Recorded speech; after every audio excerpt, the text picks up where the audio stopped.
చూడండి, ఇక్కడ పాలు కాగిపోయాయి. ఇప్పుడు 1/2 టేబుల్ స్పూన్ మిరియాల పౌడర్ వేసుకుంటున్నాను. ఇలా మిరియాల పౌడర్ వేసుకుని ఇప్పుడు దీన్ని మనం కలుపుకుంటూ మరిగించుకోవాలి.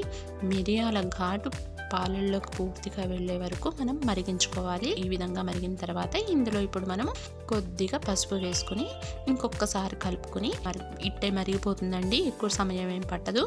ఇలా మరిగిపోయిన తర్వాత ఆఫ్ చేసుకుని మనం ఇప్పుడు గ్లాస్లోకి పోసుకొని తీసుకుంటే మిరియాల పాలు రెడీ అయిపోతాయి. ఇక్కడ నేను పంచదార వేయలేదు. అవసరమైన వాళ్ళు మీ రుచికి తగ్గట్టు పంచదార